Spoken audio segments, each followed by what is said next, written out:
Sikata la foli ni walimano an b'o kɛ k'o di bɛɛ lajɛlen ma ni ye an ka laadalasigi ni y'olu waati selen an y'a fɔ ni ayiwa ka daminɛ tɛnɛ kana bila fɔ juma la ni waati ninnu kɔni sera tilelafanaw dunnen kɔfɛ ka selifana seliw kɛ an bɛ don an ka studio kɔnɔna la ayiwa an bɛ min ye gafe kunnafoni ka se ka olu ta kalimu karamɔgɔw olu ka cɛsiri n'u ka wulikajɔ baaraw olu bɛɛ lajɛlen kɔni kɛlen kɔfɛ anw bɛ sɛbɛn ninnu ta k'a bɔ nanzarakan na k'a bila min ye bamanankan cɛ ni todunkan na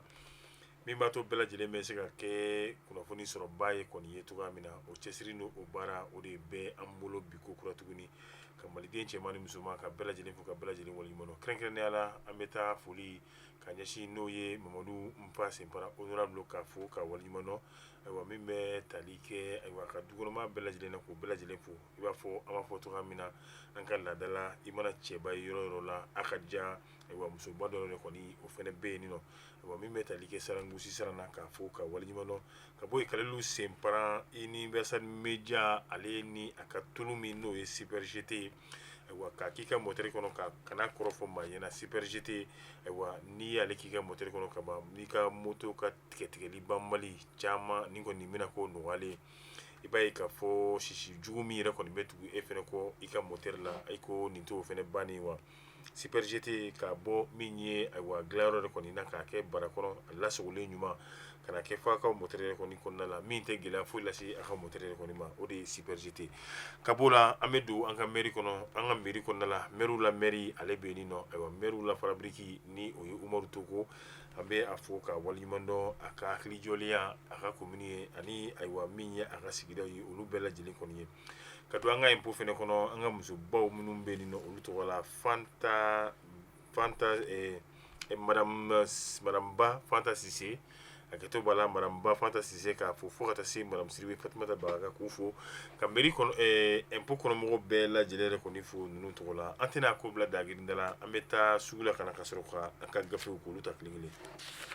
Universel Media diɲɛ izinibaw ka minɛɲumanbaw sɔrɔ yɔrɔba Universel Media ko la dege n'a tigi man kan minɛɲumanko jala ka to Universel Media bolo ka diɲɛ kolongolo ka minɛɲuman dama woloma kana di jamanadenw ma sɔngɔ dama tɛmɛndiya la Universel Media ta ye wasa dan ye télé sugu bɛɛ a n'a tabelew climatiseur sugu bɛɛ radio sugu bɛɛ kuranminɛ sugu bɛɛ panneau solaire a n'a maɲɔgɔnlɔnw ka fara batterie ani groupe électrogène kan a kuranman ni a batteriman ani jisama mansin u ni o raccord frigo ani congélateur ventilateur dugumata ani sanfɛta kɛnɛmalanpanbaw tile bɛ minnu latama kɔlɔnbasennaw ka minɛnw ani piqueur dingɛsennaw ka mansin humidificateur ka nɛɛma jigin aw ka sisow kɔnɔ a n'a ka baarakɛyɔrɔw la caméra de surveillance ani antenne parabolique mun tora bilen Universel Media i ye ko ye fɔ ko ban Universel Media a ka bitikiw ka ca dɔ bɛ bozola woninda la téléphone 00223 20 20 09 99 78 80 02 42 63 65 35 85 dɔ bɛ dabanani na téléphone 00223 20 23 43 23 76 36 32 86 66 71 82 77 dɔ fana bɛ rue Mohamed 5 la téléphone 00223 20 23 02 72 76 41 99 11 66 73 15 88 Universel Media minɛɲumanko ta bali dan bali sɛgɛn bali ladege bali. Siga foyi t'a la taa ni ka segi bana o tɛ jɔ ni den kelen to min bɛ tali kɛ jɛkulu min yɛrɛ kɔni bɛ yen nɔ ni olu ye ɲininikɛla ye ayiwa ni a tɔgɔ de ye Fondation Frederick Ebert Stigfin ayiwa Christian Clat olu kɔni ye kunu min bɛ tali kɛ mɛ kalo tile saba la san 2023 hôtel Salamu yɛrɛ kɔnɔna la u ye ɲinini minnu kɛ n'a bɛ fɔ o ma opinion n'a bɛ fɔ o ma Mali Maitre 2023 ayiwa o jaabi ka se ka o yira maliden yɛrɛ kɔni bɛɛ lajɛlen na a kɛra min ye Allemagne olu ka lasigiso min yɛrɛ kɔni bɛ yan nɔ a ma ɲɛma Dr Dietrich Paul i b'a ye k'a fɔ nin baara in yɛrɛ kɔni na mali mɛtiri olu kɔni kɛra baarakɛminɛ ye baarakɛminɛ min n'o o ye ɲininkali tengu malidenw na mali kɔnɔ fo ka taa se kidali minaka mali dugu a region a kelen-kelenna bɛɛ lajɛlen kɔni kɔnɔna la nin baara in bɛɛ lajɛlen kɛra ka bɛn ni min bɛ tali kɛ février kalo tile 11 ka taa bila tile 23 yɛrɛ kɔni na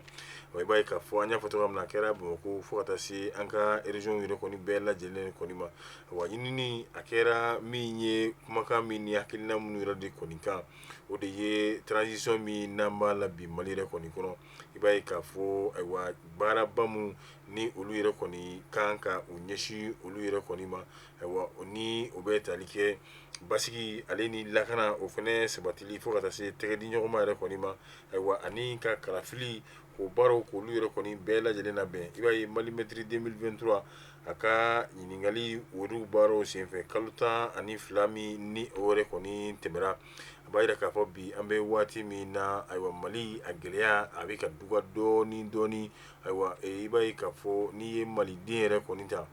kɛrɛnkɛrɛnnenya la min bɛ tali kɛ 10 o 10 naani yɛrɛ kɔni ba 5 o 5 a kɛto b'a la naani yɛrɛ kɔni bɛ a ka nisɔndiya yɛrɛ kɔni k'o yira ayiwa 100 o 100 o de bɛ bɛn maa 82 olu kɔni b'a yira k'a fɔ cɛmancɛla fanga in olu yɛrɛ kɔni olu b'a kɔ malidenw n'i y'u sigi 10 k'a sigi 10 i n'a fɔ an b'a fɔ cogoya min na olu yɛrɛ kɔni b'a yira k'a fɔ kɛrɛnkɛrɛnnenya la ayiwa an bɛ gɛlɛya mun yɛrɛ kɔni kɔnɔ ni o ye basigibaliya ye hali n'o y'a sɔrɔ a kɔni a ma ɲɛba yɛrɛ kɔni sɔrɔ nka halisa malidenw olu minnu yɛrɛ kɔni bɛ yen olu y'a yira k'a fɔ n'i ye a bɛɛ lajɛlen yɛrɛ kɔni ta ka fara a ɲɔgɔn yɛrɛ kan n'o ye gɛlɛya ni ayiwa lakana mun bɛ tali kɛ baloko fo ka taa se sɔrɔ ta sira la ayiwa maa bɛ se ka i nisɔndiya ka bɛn ni cɛmancɛla fanga yɛrɛ kɔni ye u y'u da don kuma caman yɛrɛ kɔni na minnu ni olu kɛra ɲininkali ye u ye minnu dɔ kɛ bamakɔ ka taa minnu dɔ kɛ an ka region yɛrɛ kɔni kɔnɔna la i b'a ye san 2023 min ni enquête min n'a bɛ fɔ o ma ko mali mɛtiri 2023 olu yɛrɛ kɔni ye a yira k'a fɔ maliden 10 o 10 ayiwa i b'a sɔrɔ 9 o yɛrɛ kɔni bɛ a ka danaya ta ka se k'a ɲɛsin sanfɛ cɛmancɛla fanga yɛrɛ kɔni ma ayiwa i b'a ye k'a fɔ o bɛ bɛn maa 6 sigiyɔrɔma i b'a bɛn maa 10 o maa 10 ayiwa i b'a ye k'a fɔ maa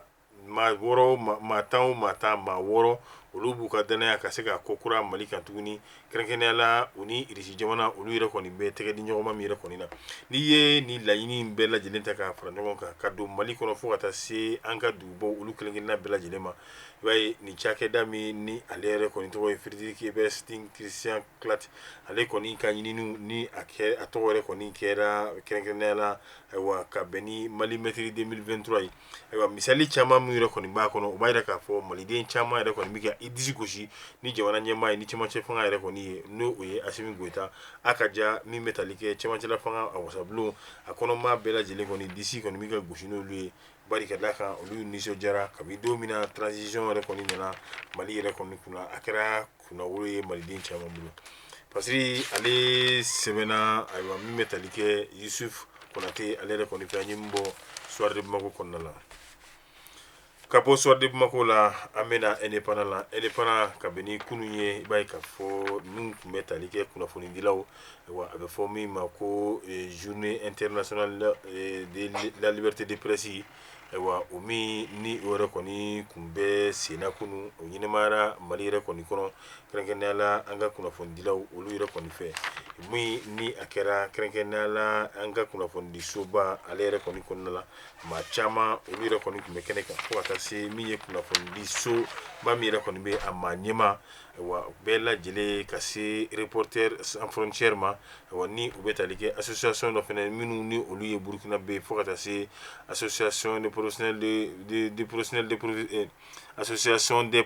de la presse en ligne n'o ye Sénégal ta ye Appel Sénégal ale ni Fédération des journalistes africains FAJ fo ka taa France 24 Jeune Afrique ni Joliba TV ayiwa olu kɔni ye min ye kunnafoni di yɔrɔ kɔni ye ni olu y'u tɛgɛnɔ bila nin sɛbɛn yɛrɛ kɔni na min b'a jira k'a fɔ u bɛɛ lajɛlen bɛna fara ɲɔgɔn kan ka labɛn dɔ kɛ i b'a ye mali kɔnɔna la a bɛ fɔ min ma ko Joliba TV waati tɛmɛla u y'olu ka baaraw kɔni ka se k'o bɛɛ lajɛlen jɔ décembre kalo yɛrɛ kɔni kɔnɔna la wa i b'a ye maison de la presse a yira k'a fɔ ko ale kɔnɔna taara ci fo siɲɛ 2 bɛɛ maa jugu dɔw fɛ maa minnu ni o yɛrɛ kɔni ma lakodɔn ka o bɛɛ lajɛlen de kɔni ka bɔ a la nego fila o de kɛra olu baara kɛ ɲɔgɔn na Mohamed Yusuf Basili ni maa caman ma wele ko Arasi Basi o k'a dunbuya ka se ka o yɛrɛ kɔni fɛnɛ ko o dɔw yɛrɛ kɔni ka n'a bɛ fɔ ma ko la vie chère ayiwa ninnu bɛɛ lajɛlen i b'a ye k'a fɔ ninnu kɛra ayiwa wale ye wale min n'a kɔnna o ka bɔ a la ta coyi i b'a ye o ye journaliste caman yɛrɛ kɔni o y'o fɛnɛ sɔrɔ Aliyu Ture o kɛra ale la fo ka taa se min ye journaliste so dɔw yɛrɛ kɔni to ka taa se kunnafoni so dɔw datuguni n'o ye RFI fo ka taa France 24 yɛrɛ la ninnu bɛɛ ye wale min ni Fasili Sɛgɛma y'a yira k'a fɔ ko a kuma a kɔni a bɛ fɔ o ka bɔ a la min ye maliden min bɛ ko Maliki Konate ni ale ye journaliste ye nka a ka baara bɛnnen bɛ jako yɛrɛ kɔni ma a ko septembre kalo tɛmɛlen na i b'a ye k'a fɔ min bɛ tali kɛ ayiwa septembre kalo tigɛlen la ayiwa ale kɔni y'a yira k'a fɔ maa dɔw ye ale kɔni ka bagabagalikan ta k'ale yɛrɛ kɔni sɛgɛrɛ ayiwa min ye ka se ka menace ta k'ale sɛgɛrɛ o de kɔni kɛra sababu ye ale yɛrɛ kɔni bɔra Mali yɛrɛ kɔni kɔnɔna la bari ka d'a kan n'a kun ma taa u kun bɛna sɔn ka a ni yɛrɛ ka se ka o yɛrɛ kɔni bɔ i b'a ye ka bɔ yen ka taa Burkina Faso ale ni Mali yɛrɛ kɔni na i b'a ye kuma bɛɛ ni bingani wale o de bɛ ka ɲɛsin min ye kunnafonidilaw ma ni jamana ninnu yɛrɛ kɔni kɔnɔna la i b'a fɔ Fasili yɛrɛ kɔni fɛnɛ b'a fɔ cogoya min na o ka bɔ a la a bɛ fɔ maa min yɛrɛ kɔni ma ko min ye kunnafonidila ye ko u kelen-kelenna bɛɛ lajɛlen yɛrɛ kɔni kan k'a dɔn jɔyɔrɔ ani baara min b'u bolo k'a kɛ kɔlɔlɔ ni ɲangata min yɛrɛ kɔni bɛ baara in yɛrɛ kɔni kɔfɛ n'i ye fɛn fɔ fɛn min n'o y'a sɔrɔ a man ka fɔ nka o bɛɛ bɔlen kɔfɛ a la min ye politikimaaw ye olu kɔni ye u ka dɛmɛ yira ka ɲɛsin n'o ye kunnafonidilaw olu yɛrɛ kɔni ma ayiwa gɛlɛya min bɛ kunnafonidilaw kan bi k'a yira k'a fɔ u ne a man kan ayiwa ka fɛɛrɛ ni dabali tigɛ yaasa gɛlɛya ninnu bɛ se ka dalakuru cogoya min na Fasili sɛbɛnna ayiwa min ye Musa Bala Sidibe an y'a bɔ l'indépendant kɔnɔna la n'an ye indépendant bila an bɛ teliya joona ka don ni kabako ye kabako fadeniya fafarankaba ni seli yɛrɛ kɔni tɛmɛlen o hukumu kɔnɔna la i b'a dɔn k'a fɔ sifinnakaw bɛɛ lajɛlen giriyɔrɔ de ye ni a bɛ fɔ yɔrɔ min ma ko Lina Pariki min n'ale ɲɛsinnen bɛ n'o ye Canada ambassade yɛrɛ kɔni ma seli tɛmɛlen yɛrɛ kɔni kɔ min bɛ tali kɛ ayiwa den fitinin min yɛrɛ kɔni bɛ yen nin nɔ ni ale tɔgɔ Fatumata Danbele commune de Madu ale yɛrɛ kɔni bɔra u ka so k'a bɛ taa a tɔw yɛrɛ kɔni a bɛ t'u nɔfɛ a taalen min kɛra a tɔw yɛrɛ kɔni fɛ Lina Pariki yɛrɛ kɔni na i b'a ye k'a fɔ ɲɔgɔn digidigi ni ɲɔgɔn sama-sama u bɛ bɔ waati min na k'u bɛ taa so o yɛrɛ de kɔni o daminɛra ayiwa bɛɛ b'a fɛ joona ne ka taa so bɛɛ b'a fɛ ne de kɔni fɔlɔ ka bɔ ayiwa min n'o kɛra u nana to ayiwa ɲɔgɔn digidigi la fo kana kɛ ka ɲɔgɔn bɔ ka bin o de senfɛ ayiwa den fitinin min ni a yɛrɛ kɔni a tɔgɔ bɛ an da ni o de ye ayiwa kɛrɛnkɛrɛnnenya la Fatumata Danbele san ye san 7 yɛrɛ kɔni bila ale bɔlen min kɛra ka bi ayiwa i b'a ye k'a fɔ bi min kɛra ɲɔgɔn sama-samali in fɛnɛ a ma tɔ to maa si la maa si fɛnɛ nana ye ayiwa ko choix wɛrɛ kɔni tɛ ne la ayiwa olu yɛrɛ kɔni fɛnɛ taamara den in kan ayiwa ka kunkolo fari fan bɛɛ lajɛlen taama kɔni kɛra ninnu kan Lina Pariki a tigi bɛ bɔ a kalama waati min na o ye dɔgɔtɔrɔkaw olu wele nka o y'a sɔrɔ ko c'est trop yɛrɛ kɔni tara bari ka d'a kan min ye ayiwa denmisɛnw ye olu taamara kunkolo kan ka taama a fari fantan ani naani bɛɛ lajɛlen kan o kɔni o kɔlɔlɔ tɛ Fasili Sɛbɛnma ye Bugu Jara ye an bɛ bɔ so a bɛ mago kɔnɔna la ni fɛnɛ bɛ dan sigi an ka bi n'o ye gafe kunnafoni na tuguɲɔgɔn min na b'o kɛla ni anw ye k'o jidi k'o caya an b'a fɔ a k'an bɛn diɲɛ waati wɛrɛ